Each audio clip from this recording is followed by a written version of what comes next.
आखिर परिणीति राघव ने मेहमानों से गिफ्ट न लेकर क्या साबित किया? क्या प्रियंका जैसी बड़ी स्टार्स के मुंह पर तमाचा मारा है? उन्हें बड़ा सबक सिखाया। बड़े बड़े स्टार्स के मुंह पर तमाचा मारा है। प्रियंका चोपड़ा की शादी में भी बड़े बड़े स्टार्स शामिल हुए थे और महंगे से महंगे गिफ्ट लेकर पहुंचे थे। नहीं, परिणीति तो ज्यादा फिल्में भी नहीं करती हैं। कमाई के मामले में प्रियंका से बहुत पीछे हैं, लेकिन फिर भी उन्होंने ये दरिया दिली दिखाई। परिणीति का कहना है कि आशीर्वाद से बढ़कर उनके लिए कोई महंगा गिफ्ट नहीं है। उन्होंने हर किसी से आशीर्वाद ही लिया। परिणीति राघव की शादी में एक से एक बड़ी हस्ती दिखाई दी, लेकिन परिणीति राघव ने सभी से गिफ्ट लेने के लिए मना कर दिया था। इतना ही नहीं, शादी से पहले परिणीति राघव एक साथ महाकाल के दर्शन करने पहुंचे थे। इससे पहले अमृतसर गुरुद्वारे में भी पहुंचे थे। भगवान और माता पिता के आशीर्वाद लेकर ही शादी की। वहीं आपको बता दें, परिणीति संस्कारों में भी सबसे आगे निकली। इतना ही नहीं, कहा जा रहा है कि राघव ने परिणीति के माता पिता से शगुन के तौर पर सिर्फ 11 रुपए लिए। कहा तो ये भी जा रहा है कि परिणीति ने अपने कलीरे में भगवान का नाम लिखवाया। हालांकि परिणीति शादी में बहुत फीकी दिखाई दी, लेकिन राघव के नाम का सिंदूर और मंगलसूत्र ने उनकी खूबसूरती में 4 चांद लगा दिए।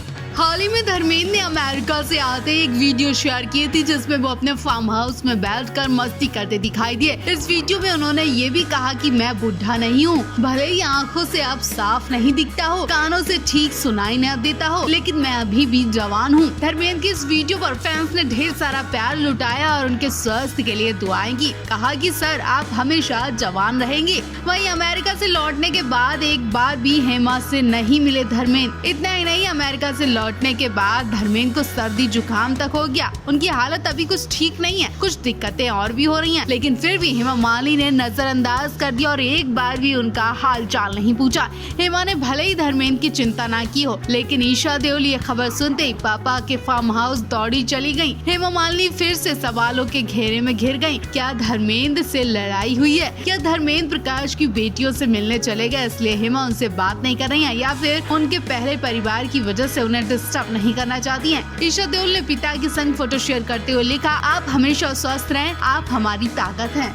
सुपरस्टार देवानंद के 100वें जन्मदिन के उपलक्ष्य में जयपुर में देव फेस्टिवल में पहुंची हेमा मालिनी ने देवानंद की तारीफ तो की, साथ ही उन्होंने ये भी बताया कि वो जिस राम मंदिर में आई हैं, उसी में उनकी और धर्म जी की फिल्म चरसा रिलीज हुई थी और यहाँ की शुरुआत हुई थी। ये जगह मेरे लिए बहुत खास है और हमेशा रहेगी। साथ ही देवानंद की तारीफ में हेमा ने कहा कि देव साहब कभी किसी की लाइफ में इंटरफेयर नहीं करते थे, बल्कि वो लोगों को और मुझे इंकरेज करते थे। कहते थे कि आओ हेमा, हंसी खुशी ये पल गुजारते हैं, पता नहीं कब किसके साथ क्या हो जाए, ये जिंदगी में रखा ही क्या है। हेमा ने कहा कि आज तक मुझे मेरी जिंदगी में ऐसा इंसान नहीं मिला जो सिर्फ अपने काम से काम किया और चलते बना। वो लोगों के सामने बहुत प्यार से पेश आते थे, कभी घमंड नहीं किया, जबकि वो अपने जमाने के सबसे बड़े एक्टर रहे। लोग उनके फैन हुआ करते थे। यहाँ तक हेमा मालिनी भी देवानंद सर की फैन है। हेमा ने ये भी बताया कि आज जब मैं तैयार हो रही थी तो मुझे ऐसा लगा कि मैं देव साहब से मिलने जा रही हूँ, क्योंकि मेरा उनसे अच्छा जुड़ाव रहा और उन जैसे नेक इंसान को मैं कभी भूल नहीं सकती हूँ।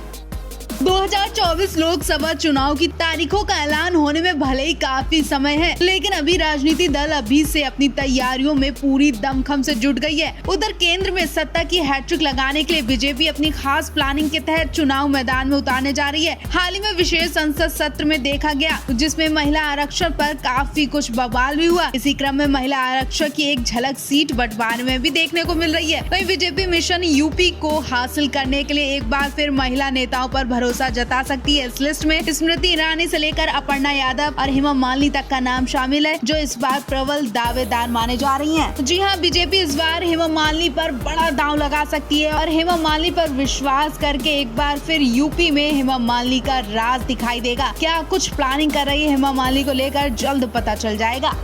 अभी तक देओल परिवार में हर रोज जश्न मनाए जा रहे थे। कभी बेटे करण की शादी का जश्न, तो कभी गदर 2 की सक्सेस पार्टी, और जश्न में धर्मेंद्र सबसे आगे दिख रहे थे। कभी सनी देओल के संग पंजाबी भांगड़े पर डांस कर रहे थे, तो कभी प्रकाश कौर के संग। इतना ही नहीं, अपने पहले परिवार के संग जश्न मनाने के लिए अमेरिका तक पहुंच चुके हैं धर्मेंद्र, और हाल ही में वो अमेरिका से वापस लौटे। यहाँ के बच्चों के साथ साथ अमेरिका वाली बेटियों से भी मिलने पहुंचे। प्रकाश कौर के संग फिल्म देखने भी पहुंचे, और जब जब हेमा मालिनी के घर कोई पार्टी या उन्हें कहीं जाना होता है तो धर्मेंद्र उनका साथ नहीं देते। अभी हाल ही में हेमा मालिनी अंबानी के घर की पार्टी में पहुंची थी, यहाँ भी धर्मेंद्र उनके साथ नहीं दिखाई दिए। और अब ईशा देओल के घर गणपति उत्सव में भी हेमा मालिनी अकेले ही गयी। हेमा नहीं, कम से कम अपनी बेटी ईशा के लिए तो धर्मेंद्र को जाना चाहिए था। आखिर हेमा मालिनी संग इतनी नाइंसाफी क्यों कर रहे हैं धर्मेंद्र? हेमा और धर्मेंद्र के बीच क्या क्या चल रहा है जिसकी खबर अभी तक किसी को नहीं हुई है? इन आँखों से जो देख पा रहे हैं वही समझ पा रहे हैं कि आखिर हेमा और धर्मेंद्र के बीच दूरियां आ गई हैं।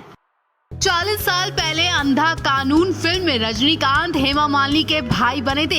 ये इन दोनों की पहली फिल्म थी। उन दिनों हेमा मालिनी टॉप एक्ट्रेस में से एक थी। उसके बावजूद भी उन्होंने अपने अपोजिट कोई रोमांटिक हीरो नहीं लिया, बल्कि रजनीकांत जिन्हें कोई जानता तक नहीं था और वो साउथ के एक्टर थे, उन्हें लीड एक्टर की बहन के रूप में लिया गया था। फिल्म में रजनीकांत और हेमा मालिनी को बराबर स्पेस मिला था। ये हेमा की पहली फिल्म थी जिसमें उनका कोई हीरो नहीं था। फिल्म में अमिताभ बच्चन को बेहद कम स्पेस मिला था क्योंकि सारी लाइमलाइट तो रजनीकांत ने ही छीन ली थी। फिल्म में हेमा मालिनी का भाई बन रजनीकांत ने खूब सुर्खियां बटोरी थी। उस वक्त किसी ने भी ये नहीं सोचा था कि ये सिंपल सा आदमी एक दिन सुपरस्टार बनेगा। बता दें कि अंधा कानून तमिल एक्शन फिल्म सत्ता ओरू इरुताई का रीमेक है। ये फिल्म 1981 में रिलीज हुई थी और इस फिल्म को बनाने के बाद रजनीकांत का हर तरफ नाम हो गया था। एक तरह से हेमा मालिनी की वजह से रजनीकांत को लोग जानने लगे थे। हेमा मालिनी की वजह से सिर्फ रजनीकांत की ही किस्मत ही नहीं चमकी थी, बल्कि बॉलीवुड में आज भी बहुत से स्टार्स हैं जिन्हें हेमा मालिनी का नाम मिलते ही नई पहचान मिली थी, जिसमें शाहरुख खान का भी नाम आता है। कहा जाता है कि हेमा मालिनी की एक माता जी ने बताया था कि जिस लड़के को उन्होंने एक्टिंग में लिया है वो कभी को बड़ा सुपरस्टार बनेगा। और जब वो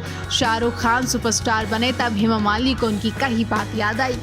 धर्मेंद्र और हेमा की लव स्टोरी कौन नहीं जानता होगा। फिल्म शोले से इनके प्यार की शुरुआत हुई और इसी फिल्म में धर्मेंद्र हेमा के साथ अमिताभ बच्चन भी थे, तो उन्हें भी इनकी लव स्टोरी की पूरी डिटेल पता है। कभी कभी तो अमिताभ बच्चन को इनकी मदद तक करनी पड़ती थी क्योंकि सेट पर हेमा की माँ उनके संग जाया करती थी। ऐसे में धर्मेंद्र को हेमा से मिलने का मौका नहीं मिलता था। इसके बाद अमिताभ बच्चन कोई न कोई बहाना बनाकर धर्मेंद्र और हेमा को मिलवाने के लिए बाहर ले जाते थे। और आज अमिताभ बच्चन धर्मेंद्र के परिवार से दूर रहते हैं। हाल ही में गदर 2 की सक्सेस पार्टी में देओल परिवार में बॉलीवुड के तमाम स्टार्स पहुंचे थे, लेकिन अमिताभ बच्चन का पूरा परिवार इन सब से दूर रहा। अब न जाने धर्मेंद्र और अमिताभ बच्चन के बीच किस वजह से मनमुटाव आ गया, वरना अमिताभ बच्चन इस जोड़ी को मिलाने में बहुत मदद करते थे। भले ही आज धर्मेंद्र हेमा इस बात को भूल गए हों, लेकिन इन्हें मिलाने में अमिताभ बच्चन का सबसे बड़ा सहयोग रहा। इतना ही नहीं, शोले फिल्म के कई लोग थे जो एक एक सीन को 4-5 बार करते थे ताकि धर्मेंद्र को हेमा से मिलने का टाइम मिल सके।